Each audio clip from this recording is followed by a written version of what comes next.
Good evening and a very warm welcome to NewsX Newsline at 6 p.m. I'm Akshay Tandon. With me is my colleague Rishabh Gulati, and today we're going to be discussing Narendra Modi's prospects down south, isn't it, Rishabh? That's right, very important. For the first time, he has a hint of a chance of getting a foot into the door in Andhra, in Karnataka, in Tamil Nadu. What's happening there in the run-up to the 2014 season? One day after the poll rates came out, we're going to get you all that perspective with 5 bureaus reporting live in the next 15 minutes. That's right. Narendra Modi has set his poll tactics sorted out of the southern peninsula from Tamil Nadu to Karnataka, Andhra. Modi is making use of his popularity to win alliances for the polls. But under his leadership, the party has clinched strong alliance in the 3 main states of South India.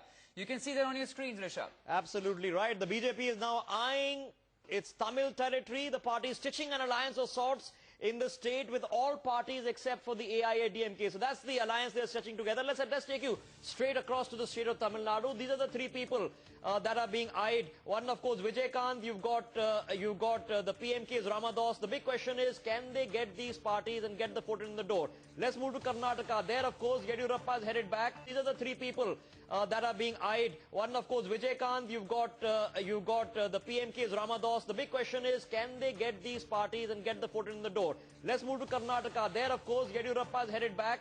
And the BSR Congress is also headed back. 2 people who had rebelled from the BJP are headed back into the fold, but the party is not figuring out exactly what to do internally onward. In Andhra Pradesh, the TRS, which was headed the way of the Congress, at least the Congress hoped they would, is now mulling a chance of going the Modi route. So this is the southern bastions. That, of course, is the effect and the impact that they're trying to make in these 3 states. Well, we have a colleague now, Lokpriya Rishabh, who will take us through the details of what really is happening down south. So let's go across to Lokpriya, who's joining us live to bring us further updates.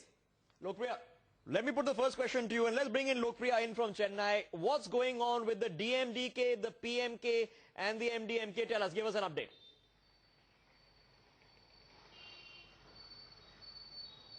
Well, the BJP has almost firmed up its alliance with the MDMK and the PMK. The delaying factor is only the DMDK, and sources are telling, top-level sources in the BJP are telling us that it is the seat sharing that is causing the strain in the particular firming up of the alliance. The DMDK is asking up to 18 to 20 seats, whereas the BJP is only willing to accommodate over to 15 to 16 seats. And also the DMDK is asking for the same constituencies that the PMK is also asking for. So there is a friction there. So the BJP really needs to work on that particular aspect. If it does that, then the BJP will have a grand alliance in Tamil Nadu after almost a decade. It will have the DMDK on its side, it will have the MDMK and the PMK, but the delay in DMDK is what causing the BJP headache here in South India. Yesterday evening at around 3 o'clock, the BJP state unit was all set to announce that grand alliance, but just after the election dates were announced yesterday, the state unit of the BJP was summoned to Delhi by the High Command. So we need to wait and see how that pans out. The DMDK is the only friction here, and the friction but Lokpriya, we're also learning from sources that there are some talks between the DMDK and the DMK. How is that really going to work out for Narendra Modi? Because if there are talks, we believe that Stalin is spearheading those talks from the DMK side with the DMDK. How will that really shape up for Narendra Modi? Will he have to go ahead with DMK further if the DMK and the DMDK do join hands? Lokpriya.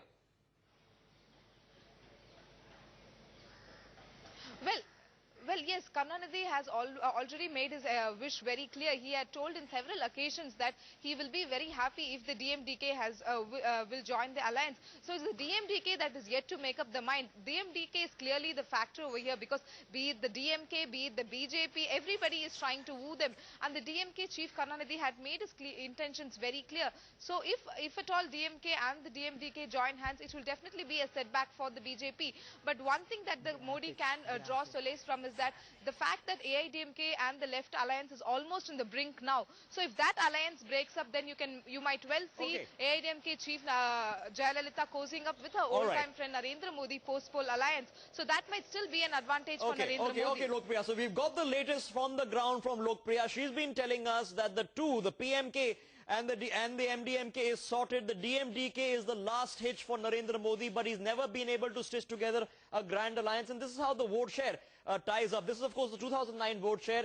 If the BJP gets these, they rack up a 22%, 1/5 of the vote share. That equals that of Jayalalitha. It equals the, and of course, the almost equal, but again, these are going by 2009 numbers. The fact is that if the BJP does a little bit better and the DMK does a little bit worse, this could be a lot more, and of course, can they convert that into seats? Let's pull in Atish Srivastav and Kartikeya Sharma onto this. Let me come to you, Atish, first. You've been talking to your sources within the BJP. What are they telling you? Are they confident? Are they confident, Atish, that they're going to get these three parties in Tamil Nadu on board?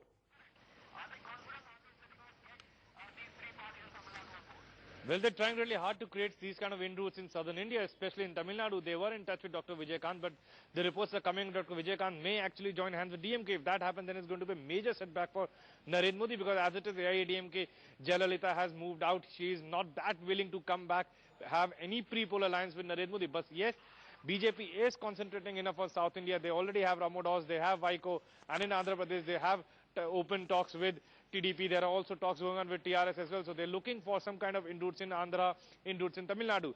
But talks are little stuck in Karnataka. We all know what kind of tweet Sushma Swaraj sent in the morning as far as Sri Ramulu coming back is concerned, because Yediyurappa is back, but Sri Ramulu, who comes with... Yes, Atish, we'll talk about the other states in just a bit, but I want to go across to Kartikeya for further details on how things are really turning out there in the state of Tamil Nadu. Well, we've seen in the past, Kartikeya, that when the BJP was in alliance way back in 1999 or perhaps 1998, it did go ahead with a couple of seats, 3 or 4 respectively in those years. Now, of course, we're looking at this grand alliance of sorts of Narendra Modi is really stitching. How far do you really think Modi is going to be successful of getting DMDK on board? It seems that that's the only party now which is a bone of contention.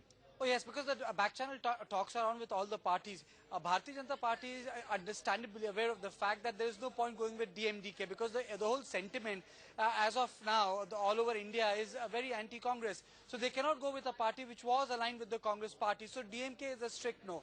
Now all they need to do is to just convince DMDK to stitch their alliance. And anyway, for when it comes to ADMK, they understand that Jayalalitha wants to go alone before the polls because she wants to expand her seats. But they do know that she is not going to support Congress party. And ultimately, when she will have to take a call between various formations, she might go for NDA. Kartikeya, before we move on, we have some breaking news. Before I go to that, quick question: how unprecedented is this for the BJP in Tamil Nadu to rack up so many allies? You see, in 1999 they had 2 alliance partners. Today, in 2014, if they are lucky, they'll have 3 alliance partners. Right. DMK has a problem of image, so that's not a big loss. That's not part of the equation also, because neither Congress is interested nor Bharatiya Janata Party. The lady in contention is ADMK. She is the one who's going to reap the maximum benefit. In fact, we have some breaking news coming in on Jayalalitha. Kartikeya, do stay with us. We have breaking news coming in on Jayalalitha. Well, Jayalalitha is right now getting those... to stay on with us, because we're going to shift focus now to the other state where this gentleman, our correspondent Abir, is standing by. He's live from Bangalore, getting us the latest of what's happening in Karnataka. It's not only Tamil Nadu, remember. Modi is also spreading his wings to Karnataka after allying with old colleagues B.S. Yediyurappa. Well, he's back.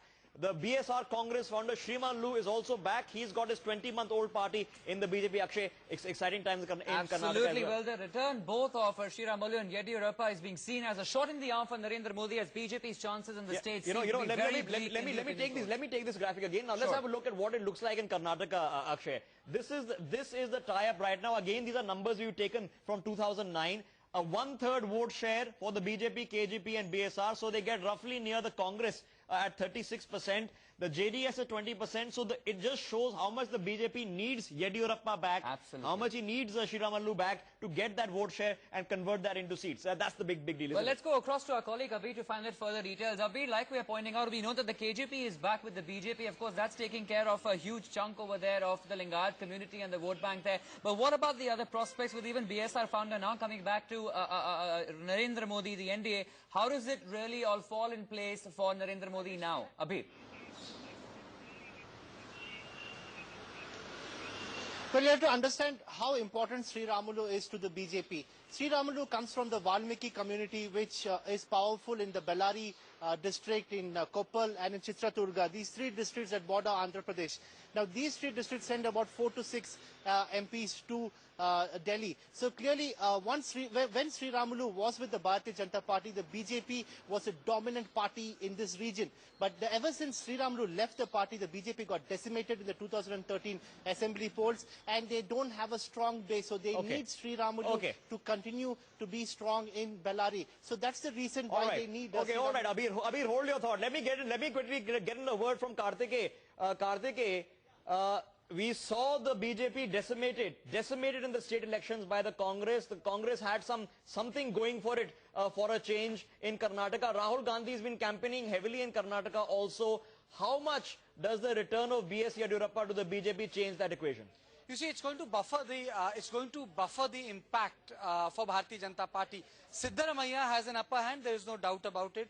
If you go by the larger play of electoral things, the Karnataka has history of going against the national trend. It has been seen that if there is a government in Delhi, then the Karnataka will vote for the opposite, and that has been true for past 40 years. So if that's the case, then probably it's going to be good for Congress. But nonetheless, I think the real problem area for Bharatiya Janata Party would be Andhra, where there is a problem of plenty. They will have to take a call as to whether they'll go with Vaisa Reddy's son or their old-time friend TDP. I think the play is in Andhra Pradesh because it's very clear. KCR can go wherever, whoever forms the government. And if you would remember in 2009, once the voting was over, Chandrasekhar Rao went and attended an NDA rally in Ludhiana after having a pact with Congress party, fought elections with them. He went and attended an NDA rally. So, you know, the TRS is, Telangana Rashtra Samiti is not a issue. The real issue would be Simandra for them. Absolutely. We'll go to Andhra in just a bit, Karthikeya. Before that, a quick check from our colleague Atish as well. Atish, like we were pointing out, you know, way back in 2009, things were very different. We had 19 seats in the favor of the BJP. They had a stronghold back then. Things have changed a lot for the KJP, for Yediyurappa. Of course, now he's back in the fold for the BJP. How do you think things really changing now for Narendra Modi at the helm of affairs 5 years down the line today in 2014? Atish. Well, Narendra Modi made it amply clear moment he was announced as Prime Minister candidate that he wants to have Yadurappa back. He made it amply clear. You got Yadurappa now. Yadurappa is now lobbying for Sri Ramulu to come back.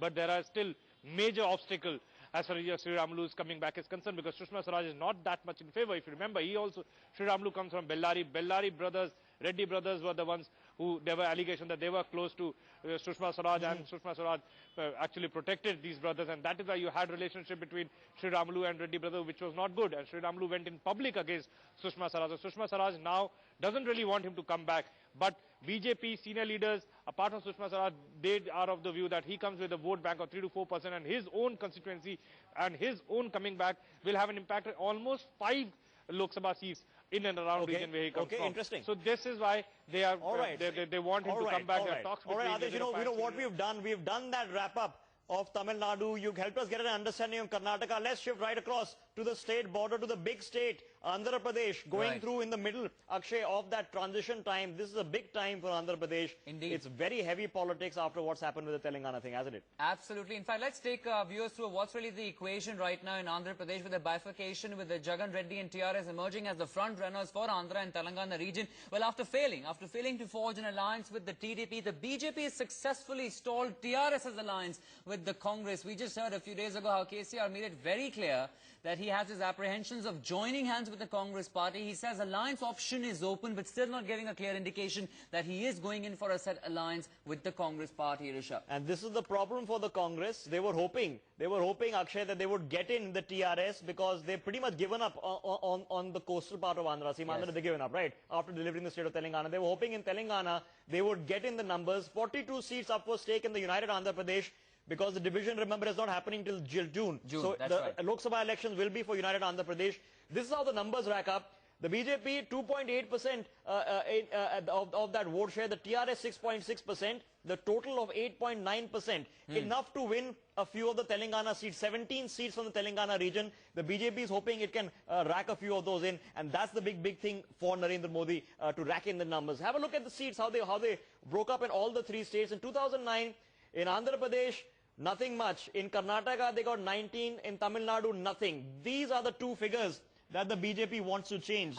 And it's a historic trend. In 2004 also, it's only in 1999 when they went in with the multi-party alliance and they managed to rake in some seats. So these 0 figures is what Modi, which he wants to get rid of. Well, we have our colleague, I believe, Sivapriyan, who's joining us live with further details on this. We can pull Sivapriyan up on our... 1999 when they went in with the multi-party alliance and they managed to rake in some seats. So these 0 figures is what Modi, which he wants to get rid of. Well, we have our colleague, I believe, Sivapriyan, who's joining us live with the details on this. If we can pull Sivapriyan up on our screens and ask him, Sivapriyan, what's the latest you can share with us of what's happening between the TRS and the BJP? Because the TRS, like we said, hasn't given a clear indication of what is it going to do next. It's keeping the option open with the BJP and the Congress at this point in time. What are your sources telling you, Sivapriyan?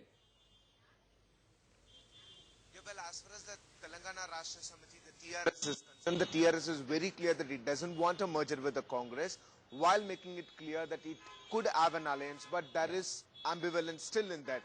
Actually, what our sources are telling is that KTR and his cousin have convinced Mr. TRS chief KCR that they don't want an alliance even with Congress, not even an alliance with Congress, forget let alone the merger. They don't even want an alliance with Congress. They want to go alone in Telangana region, show their strength, what their strength is, and then if there is a chance, they want to ally with BJP. Because the TRS and KTR is very clear that it is going to be the BJP government. They are hopeful that a BJP government would be there at the center. So they want to reap the benefits of a friendly government at the center. The TRS is thinking, why should we merge a party with the Congress? And would call it the great betrayal. We had Kartikeya Sharma. You spoke with Digvijay Singh just 10 days ago. He said that KCR had promised that they would merge with the party. A bit of political pre-poll backstabbing going on. Bad news for the Congress? I think Congress completely misjudged Chandrasekhar Rao, but then that's part and parcel of his personality. Telangana Rashtra Samiti's chief is like that. The point I was trying to make earlier was, when he fought the elections, there was an understanding with the Congress party, but he had, once the polling was over, he was in Ludhiana sharing the stage with the dons of Bharatiya Janata Party in Punjab. So this is part and parcel of Chandrasekhar Rao's personality. And I agree with Sivapriyan. You see, KCR is a lone bird. Why would he ally himself with the Congress party and not have fruits of of reaping the fruits of labor when he comes to power in Telangana? And remember, we have to understand that Chandrasekhar Rao was the first person who compromised when DMK insisted on the portfolio of ports. That is why ports went to Mr. Balu. And Chandrasekhar Rao continued to remain a union cabinet minister without portfolio for 7 months. Without portfolio, so there is a history, and he remained a union cabinet minister without portfolio for 7 months. But they've completely misjudged in Kartikeya. He's not even going in for an alliance. It's a wipeout in Andhra Pradesh for the Congress. That's the problem. Akshay, I believe we got some breaking news. Yes, we have some breaking inputs now coming in between the BJP and the TRS. Let's take a look where they are. Speculations of a post-poll alliance in Andhra Pradesh. The TRS wants to contest on all seats for the Lok Sabha polls. On the basis of seats won, TRS will go ahead with the talks with the BJP. So let's go across to Atish on that. Atish, we are looking... Okay. We'll try and connect with Sivapriyan once again on this before we go to Atish. Sivapriyan, what is it that you are learning? Is a post-poll alliance something that is a possibility between the TRS and the BJP, looking at the number of seats the TRS comes up with? Sivapriyan. Of course, the TRS is hopeful of a post-poll alliance with the BJP. As Kartikeya pointed out, the TRS wants to get the mileage of a friendly government at the center. When they have a friendly government at the center, they can get so many special packages for the state. So basically, Chandrasekhar Rao's focus is on the state of Telangana, but he would want his son and his cousin to be at the center as well. So they want their power to be in the state and also at the center. They may not be aligning with BJP now, but of course they are looking for a post-poll alliance with the BJP. If they have some 7 to 10 Lok Sabha seats, of course it would be a catch for the BJP, and the BJP gets an ally in South as well. So the TRS is of course and obviously looking for a post-poll alliance with the Bharatiya I'm sorry to interrupt your thought. We'll leave it there because over the past 15 minutes, and that's what he told our viewers, 15 minutes, we'll get you from Tamil Nadu to Bangalore and to Hyderabad as well as Kartikeya.